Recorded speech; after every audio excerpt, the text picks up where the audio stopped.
This is how it feels to be live on two channels. What I'm trying to do today is actually running on LinkedIn and running at the same time on Substack. I hope it's being transferred from both channels. So, welcome. I changed the hour of the live session because I heard some people discussing that it's actually better to have it in the evening rather than in the morning hours because people are more available. So I'm trying it, and also it's fitting for you who are actually now starting their days or in mid of the days. So welcome to the live session. Today, the topic that we're going to be having a discussion about is about the data ecosystem vision board and the idea behind it inside this impact operation OS. In the last few sessions, what we covered was basically the three pillars of the data ecosystem vision board. The first one was the present layer.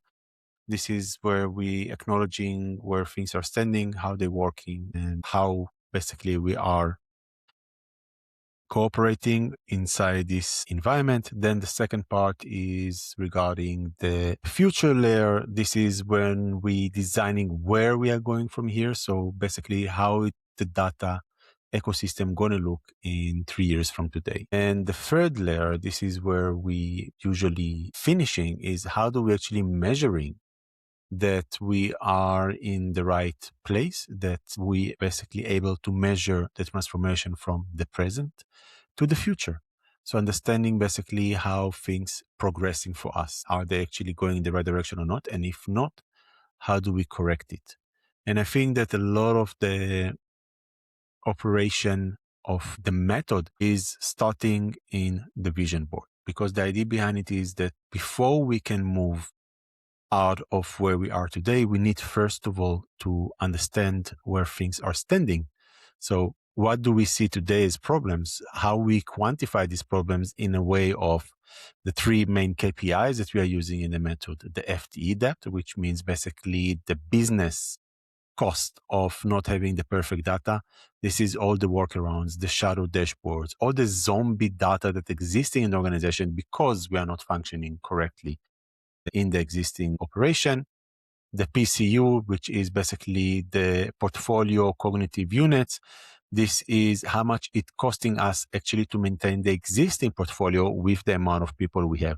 The idea behind it is to be able to actually explain in an easy way what it is actually costing us to work with the data. And every data product that we are adding is actually adding more weight for the team to maintain, because the core principle that we are saying is, while it's a capital allocation, it's also that it's non-linear. Data is a non-linear product, meaning that we constantly need to go back and repeat and try to fix it and improve it as we go, because it never really arriving to maturity in an easy way.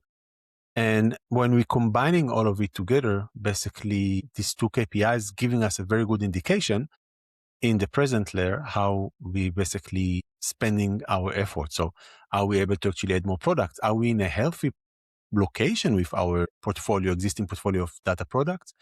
And as well as what is the cost actually of having these products in the terms of the team, how much they're actually investing inside keeping the portfolio alive. So this is the two main KPIs. Then there is the third one, which I think is the most important one. And this is basically the voice of the team. It's the stress index that helping us actually to quantify how the team is spreading their work between the innovation and the disturbances or the supporting maintenance operation. Meaning how much innovation is, how many basically initiatives they're working on right now, and what is the weight of it to create something that is much better. And on the other side, it's all about the disturbances like incidents, support tickets, ad hoc requests, meetings that aren't scheduled. So this is the things that we first need to acknowledge inside the present. And then when we're talking about the future, we're understanding how to move. This is basically how this vision of the the data ecosystem vision board works. And this is only one pillar out of the impact operation method, which is basically having few operations inside it. So the first one is the vision and the acknowledgement of where we are. Then it's basically moving to the how we implement it. This is the triangle version. The vision board helping us to understand what needs to be done. Then there is the triangle work, which is basically how do we spread our time between innovation, rollout, and maintenance. And this is again with the aim to reduce the FTE debt, to keep the PCU score in an even level as much as possible, although you still can have more products than what the team can sustain because they are quite seniors. So there is still some kind of, it's not supposed to be too easy. It can be a little bit stressed. That's the idea behind it. We are not always in an easy place. And what we're talking about in the triangle, this is the movement from the vision board to the execution itself. Because in the vision board, we're talking about capabilities. In the triangle, we're already talking about initiatives. So what are we actually doing to move the needle towards the goal that we have right now in our work terms?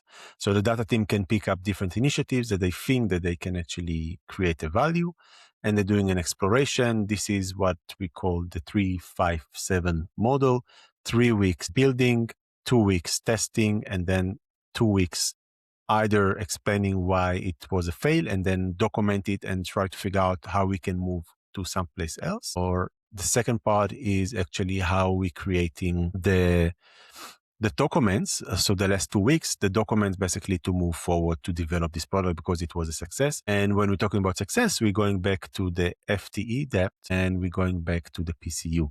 So what is the cost that we're estimating it's going to add to our portfolio, as well as what is the time it's going to save the organization from today's work, and what we see actually as a potential for it, for the product going forward. The idea behind of the operation is that many times we making decisions in an emotional stage, or we treating it like a shopping list.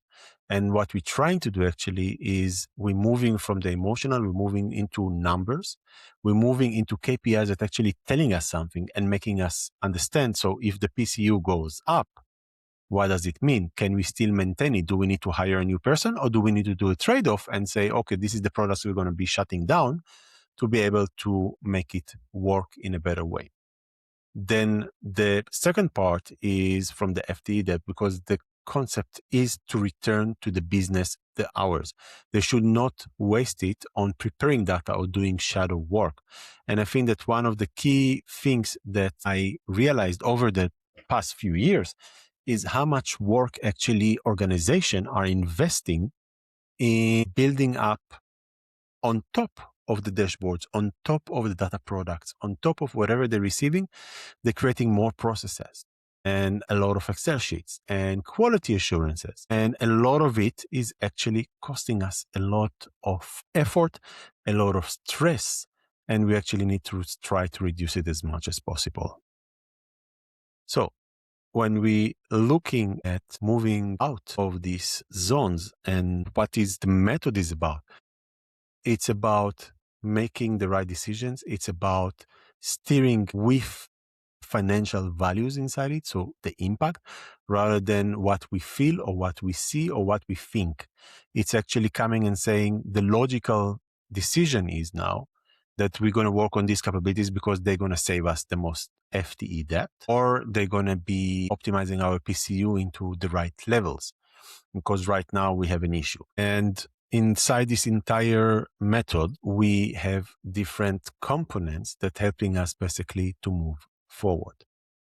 So summarizing, basically, impact operation as an impact operation, it's a method that is helping, I won't say the data team only, but actually the executive to understand what is the value of data, how the data is making the impact, what is it actually changing. So whenever we're doing something, what is actually the effect of it on the organization work, on the company growth in general. So for example, when we're creating a system, or one of those examples is, let's say that we created an AI agent that allowing us, because everybody now talking about AI, we created an AI agent that helping us to analyze data in an easy way. And what we are doing there is basically giving this agent access to the data, it's building up dashboards, and it's enabling people to actually use it.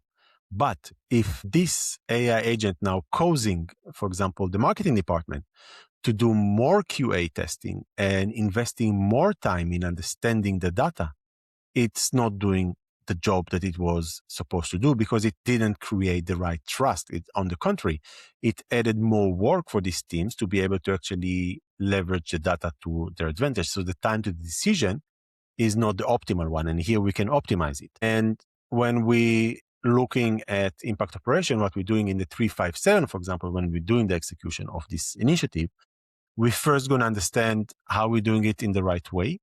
When it's coming to the product itself, is it actually saving FT or it's going to add more depth now to the teams so they're going to need to work more about stuff? And then what do we need to do to be able to actually save this FT? So we can say that at the beginning, a product, of course, 3 weeks development, not going to be enough for what we need. But if we're going to test this one and we see that there is a potential actually in the long term to save the time of the business teams, then it's worth making it worth investing it and moving from the explode to the exploit. So basically expand this product and make it something that is much behind what we have right now. The entire concept and method is documented in the blog, so you can all check and join. And I just want to say one more thing. So my new book, I just got this copy, going soon on a pre-sale. I think it's See It, What Data Really Costs. The design is just a mock-up for now. It's a business fable following Sarah Chen, who is a CEO of an e-commerce company, and her understanding about how to take over the steering of the data and how to make the data impactful for the company.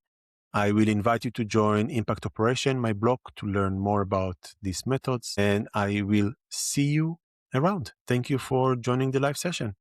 Bye-bye.